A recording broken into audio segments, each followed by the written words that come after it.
مجھے سمجھ میں نہیں آ رہا کہ آج میں جذباتی ہوں یا طبیعت میں مدھم ہوں۔ جب میں دیکھتا ہوں غریبوں کے حالات، چیزوں کی قیمتیں، تو میرے رونگٹے کھڑے ہو جاتے ہیں۔ بہت سارے لوگ ایک فرضی دنیا میں رہتے ہیں۔ They build castles in the sky۔ ان کا حقیقی دنیا سے کوئی تعلق نہیں۔ ایک ایسی ذہنی کیفیت میں ہوتے ہیں جہاں پیٹرول مہنگا ہو تو ان کو کوئی پرواہ نہیں، دال مہنگی ہو تو ان کو کوئی پرواہ نہیں، سبزی مہنگی ہو تو ان کو کوئی پرواہ نہیں، مرغی مہنگی ہو تو ان کو کوئی پرواہ نہیں، پھل مہنگا ہو تو ان کو کوئی پرواہ نہیں۔ لیکن میں جانتا ہوں غریب کا حال، کیونکہ میں برگر پپو نہیں ہوں۔ میں لوگوں سے جا کر ملتا ہوں، ان سے بات کرتا ہوں، ان کے حالات پوچھتا ہوں، علاقوں میں جاتا ہوں۔ جب دفتر جاتا ہوں یا جب دفتر سے آتا ہوں تو میں علاقوں میں جاتا ہوں، دیکھتا ہوں غریبوں کے حالات، آپ کے رونگٹے کھڑے ہو جائیں گے۔ ریاست مدینہ کی آپ لوگ باتیں کرتے ہیں، عام میں بولتا ہوں کہ یہ ساری چیزیں جو ریاست مدینہ میں موجود تھیں وہ ویسٹ نے اپنا لی۔ میں صحیح آپ کو بتا رہا ہوں، مغرب نے وہ اپنا لی۔ وہاں ایک سوشل سیکیورٹی کا سسٹم ہے، لوگ وہاں کوشش کرتے ہیں کوئی بھوکا نہ سوئے، بے روزگاری ختم کرنے کے لیے ہر ممکن کوشش کرتے ہیں، کوئی بے گھر نہ ہو، ہر ایک شخص کے سر پہ چھت ہو۔ اور میں آپ کو یہ بتا دوں کہ اس میں غیرت کا بھی پاس رکھتے ہیں کہ کسی کے جذبات مجروح نہ ہو، کسی کی انا کو ٹھیس نہ پہنچے۔ ہاں ذمہ دار یہ حکمران نہیں ہے، ذمہ دار تم سب ہو۔ You are responsible for all of this. وہ جتنے نرخ بڑھا دیتے ہیں تم گھر میں، جو وہ اپنا بیٹھ کر روتے ہو، کرلاتے ہو، چیخیں لگاتے ہو، ہاں، لیکن کرتے ورتے کچھ بھی نہیں ہو، کیونکہ تم میں دم ہی نہیں ہے۔ تم کمزور لوگ ہو، تم کمزور قوم ہو۔ اسی لیے دیکھو کہ مشروبات سے زیادہ بادام یا کسی اور چیز کے بجائے ہر جگہ پر ایک ہی اشتہار لگا ہوا ہے، مردانہ کمزوری کا علاج۔ کیونکہ تمہاری قوم کے ساتھ یہ مسئلہ ہے۔ حکومت پہ تو میں ابھی آتا ہوں۔ یو آر دا پرابلم، تم سب پرابلم ہو۔ یہ یار میں ابھی سارے نرخ پڑھوں گا، کل میں حیران ہو گیا، سبزی والے کے سامنے کھڑا ہوا، شعبہ تحقیق نے مجھے سارے ریٹ دیے۔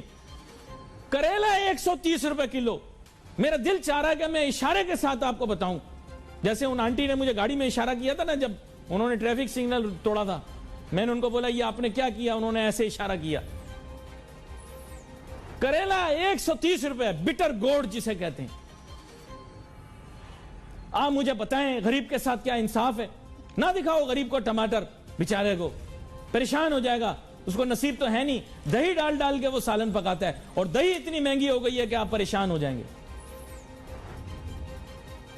دس از اے شلجم۔ یہ دیکھیں آپ بار بار جو شعبہ تحقیق والے ہیں وہ دکھا رہے ہیں، یہ شلغم ہے، شلغم جیسے ٹھپر کہتے ہیں، جانوروں کو کھلایا جاتا ہے، یہ جانوروں کو، لیکن ہم نے اسے سالن بنا لیا۔ یہ دیکھیں ٹھپر، بینگن، مٹر تو خیر نصیب ہی نہیں غریب کو، کدو کھلاؤ ان کو، یہ ایسی بند گوبھی، شملہ، یہ ریٹ اس کے پتہ کرو نا، کسی کو کچھ نہیں پتا۔ لوگ بولتے ہیں اچھا ڈالر بڑھتا جا رہا ہے، کنٹرول سے باہر ہو رہا ہے، یہ بول رہے ہیں جناب ہمیں پتہ ہی کچھ نہیں، ہمیں پتہ ہی کچھ نہیں، ہم بڑے بے بس ہیں، ہم بڑے بے بس ہیں۔ ان کو کسی چیز ان کے کنٹرول میں نہیں آ رہی۔ میں آپ کو بتا رہا ہوں حالات ہاتھ سے نکلتے جا رہے ہیں، معاملات بہت زیادہ خراب ہو گئے، معاملات بہت زیادہ خراب ہو گئے ہیں، کوئی چیز ان سے کنٹرول نہیں ہو رہی۔ یہ وہی لوگ ہیں جو ماضی کے اندر کہتے تھے ہماری ریکارڈنگ بچا کے رکھو، کل ہمیں دکھانا، اگر ہم نے کارکردگی نہ دکھائی تو ہم استعفیٰ دے دیں گے۔ کسی خرچے کا کوئی ثبوت دینے کو تیار نہیں ہے حکومت پاکستان۔ یہ ذہن میں رکھیے گا کہ آڈیٹر جنرل جو ہوتا ہے وہ حکومت کا وہ ادارہ ہے کہ حکومت اگر ایک بھی پیسہ خرچ کرتی ہے تو وہ کہتا ہے کہ ہاں جی کیوں کیتا جے، کیوں کیتا جے، اچھا اس کا ثبوت لے کے آئیں کہاں پہ خرچ کیا ہے۔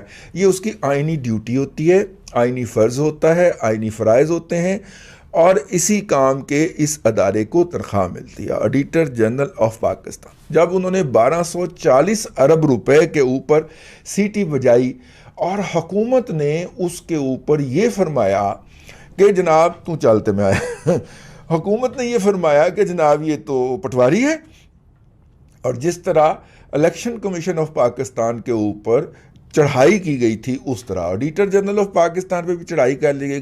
گوندل صاحب شریف آدمی نے چپ کر کے منہ لپیٹ کے بہ گئے. 1240 ارب کے خرچے پہ کندھے اچکا کے فارغ ہو گئے کہ جنہوں نے خرچ کیا ہے، ہاں جنہوں نے خرچ کیا ہے پیارے افضل نے، وہ جانے اور ان کا کام جانے، ہمیں کیا ضرورت ہے اس میں دخیل ہونے کی. جب حملہ ہوگا تو وہ خود ہی جواب دے لیں گے. ٹھیک ہو گیا.